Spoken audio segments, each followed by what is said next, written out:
Olá, pessoal! Meu nome é Daniele Ximenes, professora de língua portuguesa. Na aula de hoje, vamos falar sobre um assunto muito interessante e que com certeza você já deve ter estudado muito durante aí a sua vida escolar. Mas, professora, que tema é esse? Eu não estudei tanto assim. Nós estamos falando de gêneros textuais. Então é esse o assunto da aula de hoje? Com certeza. Vamos lá? Me acompanha comigo aí na tela. Vamos primeiro aí à classificação.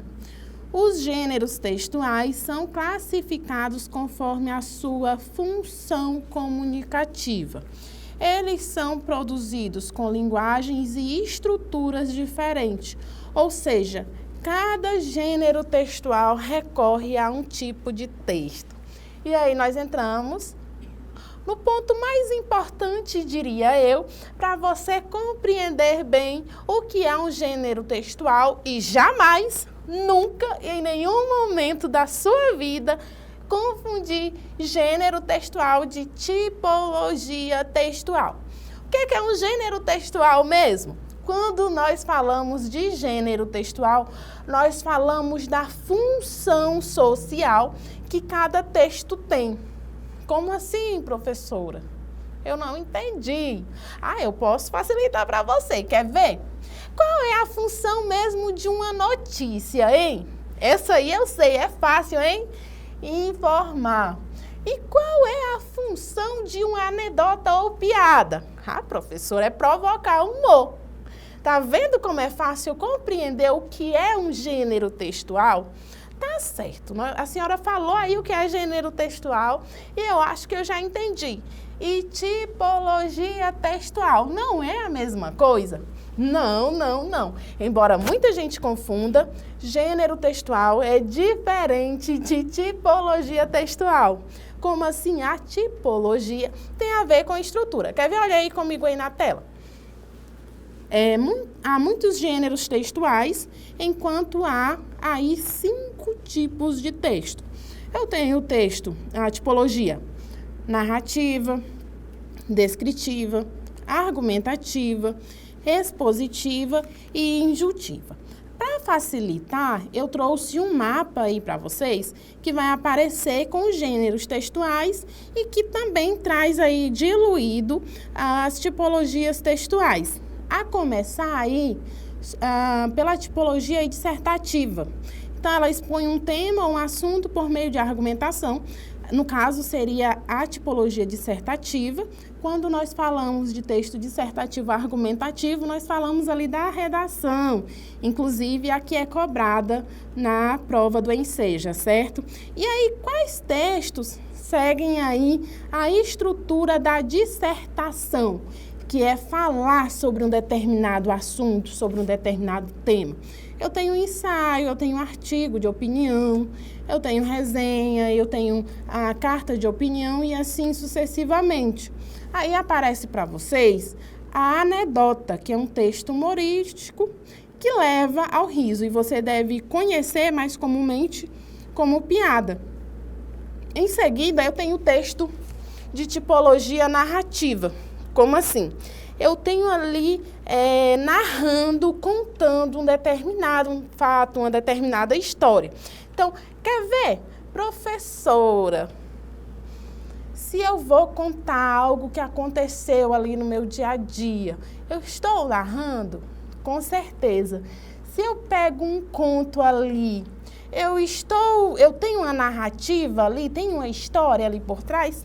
Tem, mas você percebeu que a função, o objetivo é totalmente diferente?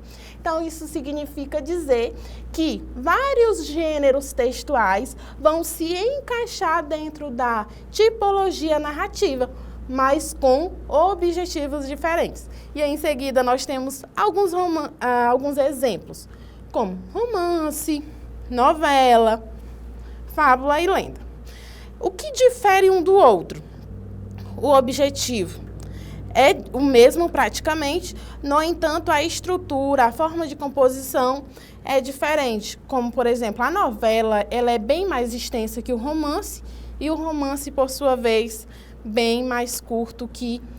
bem maior que a fábula, perdão, bem mais longo, mais extenso, tá? Então, a gente tem a tipologia descritiva, que relata ou expõe pessoas, objetos, lugares, acontecimentos. Por exemplo, a notícia, ela descreve, né? Ela descreve um fato, acontecimento. Mas e o diário? O diário, ele me conta, eu escrevo ali como foi meu dia, como foi minha rotina, eu descrevo. O currículo que traz ali as suas habilidades, o que você tem a complementar ali. E o cardápio vai descrever ali os itens disponíveis em determinado restaurante, em determinado estabelecimento. E aí a gente vai para o expositivo, que expõe determinada ideia por meio de recursos como definição, descrição, informação. Onde eu tenho isso, professora?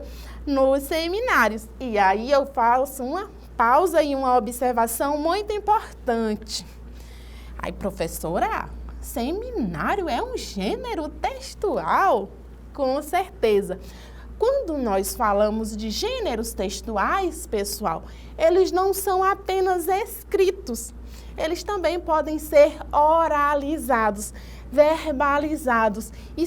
Isso significa dizer que quando eu estou conversando com alguns amigos ali em um determinado ciclo, eu estou usando um gênero textual para me comunicar. Que gênero é esse, hein? Eu não tenho um diálogo ali, eu não tenho uma conversação. Então, é importante que a gente compreenda que gênero textual não se limita apenas ao texto escrito, tá certo? Passando essa informação para vocês, continuemos. Em seguida, eu tenho aí ainda o injuntivo, propaganda, bula de remédio, que tem como objetivo ensinar, orientar, persuadir o interlocutor, aí de alguma forma, tá certo? Então, aqui eu diferenciei tipologia de gênero textual para vocês. Continuando, eu trouxe uma notícia. Professora, por que a senhora trouxe notícia? Eu não aguento mais ver notícia. Mas é justamente por isso que eu trouxe para mostrar para vocês. Olha aí a estrutura textual da notícia.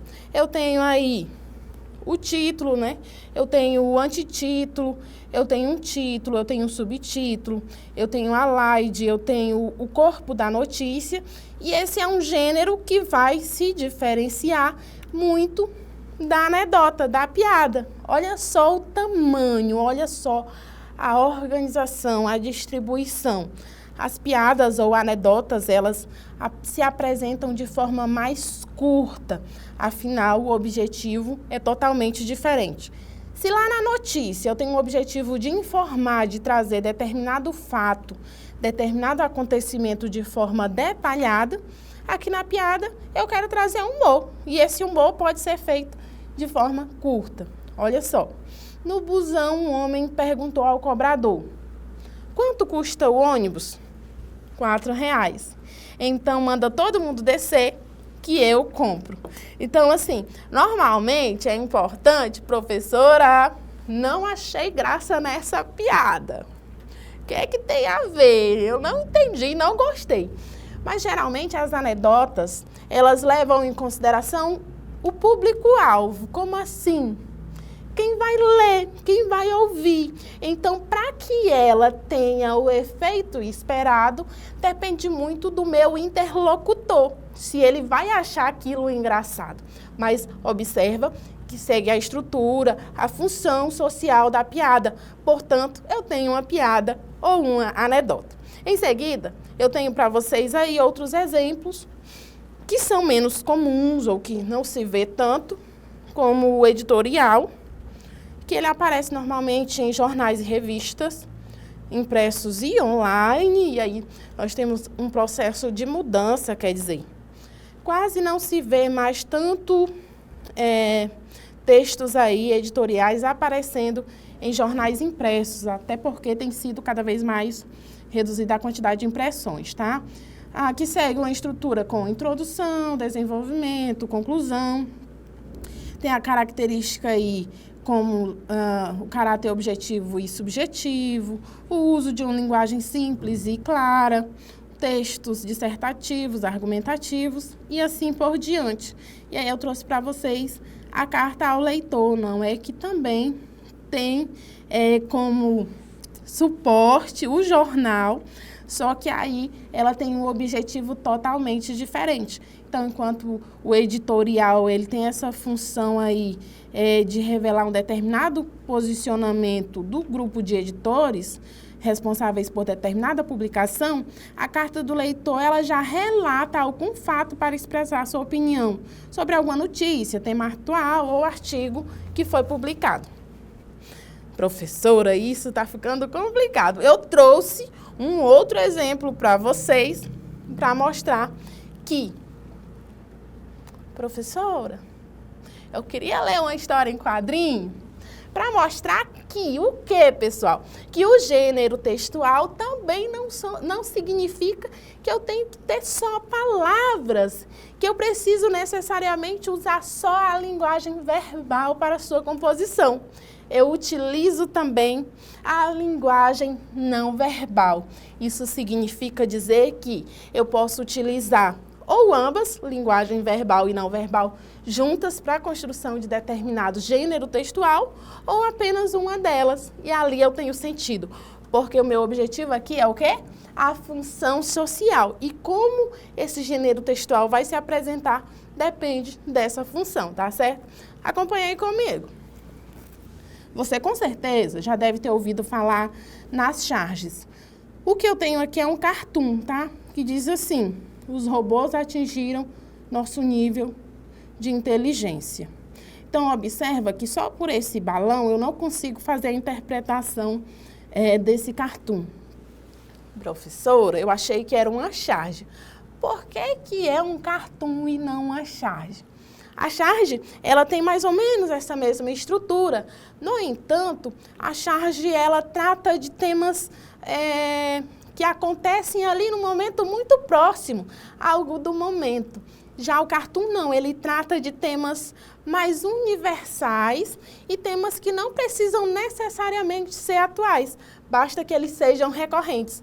Como aparece aí na tela para vocês, que ao fazer aqui a análise entre a linguagem verbal e não verbal, eu identifico que eu tenho uma crítica à falta de responsabilidade humana com o meio ambiente. Então, observa que ter essa interpretação de forma isolada não seria possível. Imagina só, se eu tivesse só o desenho ou se eu tivesse só o balão aí de fala. Então, eu não chegaria a essa interpretação. Agora eu trouxe para vocês, professora, esse gênero textual eu conheço. Receita, não é mesmo? Eu costumo acompanhar algumas receitas pelo TikTok. Pelo Instagram também, alguns sites, eles trazem ali algumas receitas, não é mesmo? Com certeza. Ah, o Facebook também tem? Tem sim. Então, observa que eu trouxe aí para vocês, na verdade, receitas que aparecem em suportes diferentes, né? Então, observa que a estrutura, ela vai se alterar de acordo com o suporte que eu vou utilizar. Quer dizer, essa minha receita, ela vai estar em um site, ela vai estar em um livro de receitas, ela estará em forma de vídeo, ela estará apenas em forma de texto. Então, observa que os gêneros textuais, eles vão se adequando, alguns, não todos, eles vão se adequando ao suporte, ou seja, onde eles vão ser escritos, onde eles vão ser apresentados, levando em consideração o meu público-alvo. Então, observa, se eu tenho uma receita aí, imagina só que eu tenho uma receita e eu tenho como objetivo nessa receita atingir todos os tipos de público, mas que eu não consigo fazer isso usando apenas o texto escrito. Por quê, professora? Algumas pessoas, elas não são alfabetizadas. Isso significa que elas não sabem ler. Como elas vão acessar? Então, observa-se também essa função, tá? E aí eu tenho para vocês, agora, uma atividade, porque nem tudo são flores. Eu acho que agora vocês estão muito eficientes no que se trata, no que se refere aos gêneros textuais, então vamos analisar. Essa questão, ela é do Enseja de 2020, tá? É a questão 16. Então, aí eu tenho uma campanha que diz assim: tráfico de pessoas, a escravidão moderna. Você pode não ouvir falar, mas o tráfico de pessoas é uma das atividades criminosas mais lucrativas. A atividade chega a movimentar 32 bilhões de dólares por ano. Então, esse é o nosso texto. Lembra que eu disse que o texto não precisa necessariamente ser só questão da escrita, mas eu utilizo todo um recurso. Como assim, professora? Observa os tons que foram utilizados na composição dessa campanha, porque se escolheu essas tonalidades de cores. Então, tudo tem um objetivo por trás. Agora, vamos ao comando da questão. O que é o comando da questão, professora? Eu não entendo. O que é o comando da questão? É o que a pessoa que fez quer saber, o que eu quero saber desse determinado texto. Olha aí. Em 2012, ocorreu o 2º Simpósio Internacional para o Enfrentamento ao Tráfico de Pessoas, cujo cartaz tem como propósito.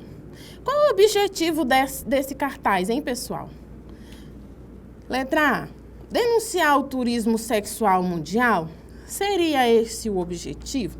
Claro que nós estamos falando aí de uma temática semelhante, no entanto, não é esse o objetivo. Exigir a prisão de criminosos envolvidos? Também não é esse o objetivo. Observa sempre, quando for responder a esse tipo de questão, como o verbo se apresenta. Olha lá na letra A. Denunciar na letra B. Exigir, é essa a função de um cartaz? Letra C. Divulgar propostas para ajudar as vítimas? Também não é essa a alternativa, porque isso não aparece. E letra D. Conscientizar as pessoas sobre um problema social. Então, é esse o objetivo do cartaz, para que esse problema social seja enfrentado de maneira preventiva. Quer dizer, antes que aconteça, eu posso tomar medidas para que isso não chegue a esse resultado. Então, essa é a minha primeira questão. Vamos lá, minha próxima questão. Essa questão é também do Enseja 2020, é a questão 29. Diz assim: o jornalista deve contar os acontecimentos do cotidiano de maneira que toda a sociedade entenda como se estivesse conversando com uma pessoa. É para ela que vai transmitir suas informações. Com essa ideia na cabeça, fica mais fácil escrever um texto que deve ser assimilado instantaneamente por milhões de espectadores. Então, aí eu tenho um texto em que eu observo aí a presença da minha referência, o texto na TV, manual de telejornalismo. Eu tenho um ano de escrita desse texto, eu sei que ele foi adaptado. Como eu faço isso? Porque a composição do meu texto pessoal, ele vai desde o título, quando se apresenta, até as referências, quer dizer, de onde foi retirado esse texto, onde ele foi produzido. Vamos à nossa questão. Essa aqui é mais curtinha. Diz assim: os meios de comunicação procuram formas específicas de se aproximar do seu público-alvo.